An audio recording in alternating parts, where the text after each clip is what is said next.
Monsieur le Président de l'Agence japonaise de coopération internationale, Monsieur l'ambassadeur du Japon,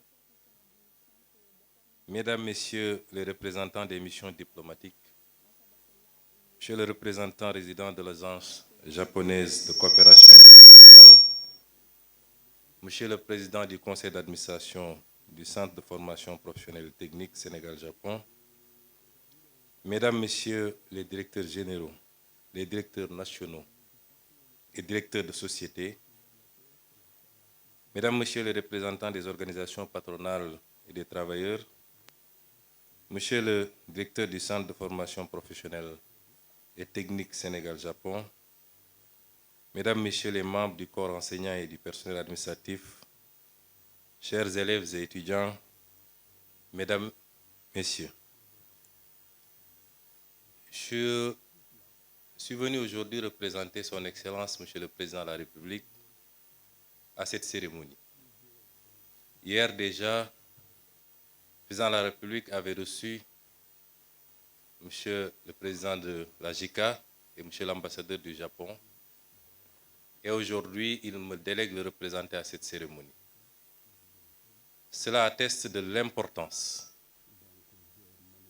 que le gouvernement du Sénégal, et en premier le Président de la République, accorde à la formation professionnelle, mais plus singulièrement à cette institution importante qu'est le Centre de formation professionnelle technique Sénégal-Japon.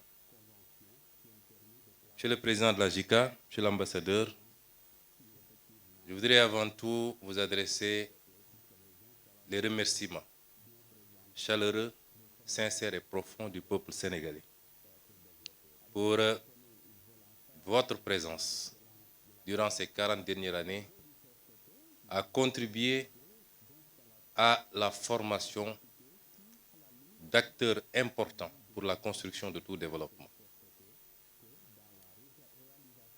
Monsieur l'ambassadeur, vous avez résumé la situation telle qu'elle se présente pour nos pays. Vous avez dit que le Japon, ce que nous savions déjà, ne disposait d'aucune ressource naturelle pratiquement et qu'il a pu compter particulièrement sur un facteur important qui est le capital humain pour être aujourd'hui parmi les 5 économies les plus importantes du monde. Cela doit nous interpeller, nous, Africains et nous, Sénégalais, puisque nous disposons d'énormément de ressources naturelles, du pétrole, du gaz, du zircon, des ressources halieutiques, des terres arables, de la ressource solaire et halieutique en abondance. Nous n'avons pas un climat hostile, nous n'avons pas des hivers extrêmement durs.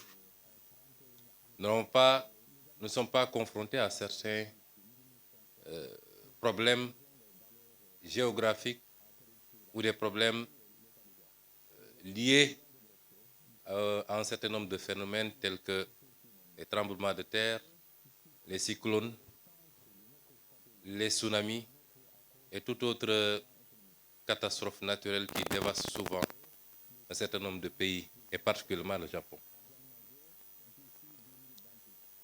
Et qu'est-ce qui justifie dès lors que nous soyons là où nous en sommes et que le Japon en soit là où il en est? C'est cette problématique qui nous interpelle quand j'étudie le modèle japonais, quand j'observe le modèle japonais. Et la réponse se trouve simplement en 2 ou 3 choses. Le développement doit être porté par un leadership éclairé, patriotique et intègre. Le développement doit ensuite être porté par des ressources humaines de qualité qu'on doit former, ce qui nous réunit aujourd'hui ici. Mais le développement, c'est aussi un état d'esprit.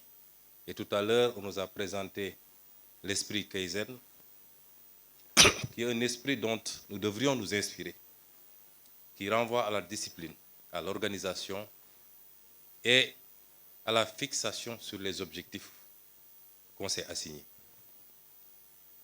Et notre gouvernement, justement, Monsieur l'ambassadeur et Monsieur le Président, veut lever ces défis. Les modèles de développement qu'on nous a présentés ou qu'on nous a appliqués jusqu'à présent ne pourront jamais développer nos pays. Donc c'est la fin de l'ère de l'endettement inconsidéré pour venir investir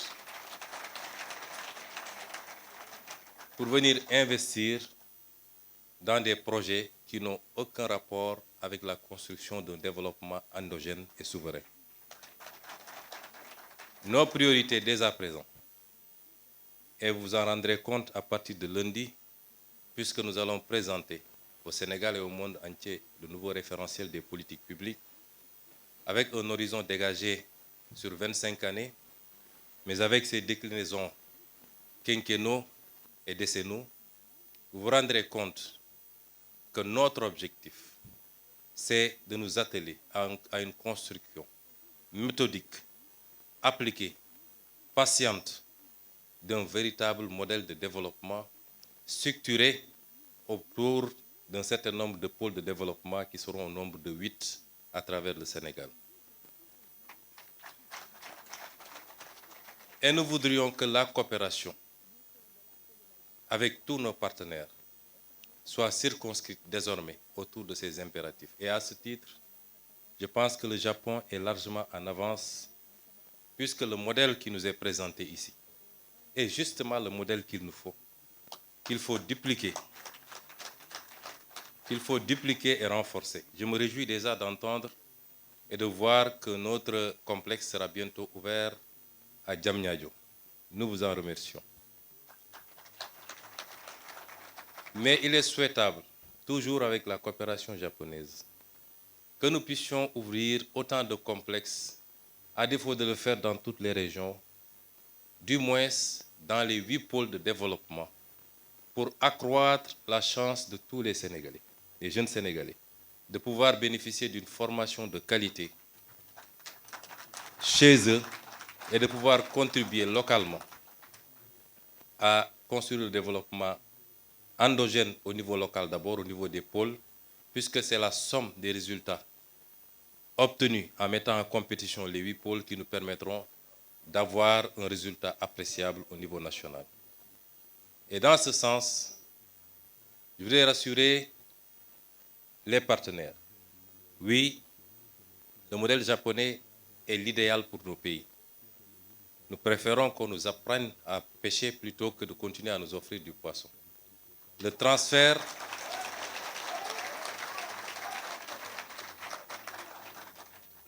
de technologie par la formation qualitative. Tout à l'heure, nous avons visité les ateliers et nous nous sommes rendus compte que déjà, beaucoup de choses peuvent être usinées ici et produire la même qualité qu'ailleurs, avec l'aide et avec la coopération du Japon. Le transfert de technologie par la formation, mais également par l'accompagnement dans la mise en place des outils, est ce dont nous avons besoin désormais. Et c'est pourquoi j'engage le gouvernement du Sénégal, nous l'avons dit lors du dernier Conseil des ministres, que nous allons renforcer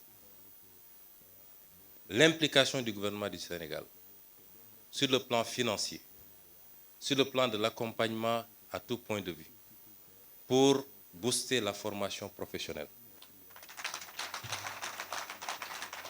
Et cela interpelle également notre système éducatif.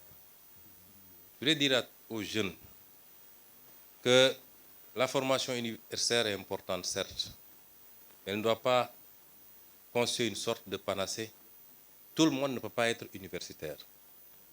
Dans les pays les plus développés, parmi lesquels le Japon, la Suisse et beaucoup d'autres pays que nous avons visités, très tôt, une bonne partie des ressources jeunes sont orientées vers la formation professionnelle, qui est la seule formation qui ouvre droit directement à un emploi, à une opérationnalité. On peut faire 10 ans à l'université et quand on vous met dans une position de travail, vous avez besoin encore d'être formé et formaté pour pouvoir être opérationnel. Et le pays a besoin de beaucoup plus de techniciens, de scientifiques, dans tous les domaines.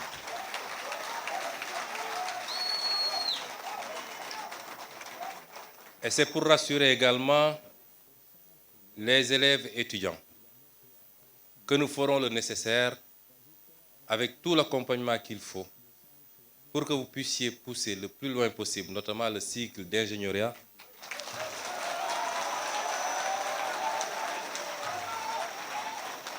et cela dans les plus brefs délais.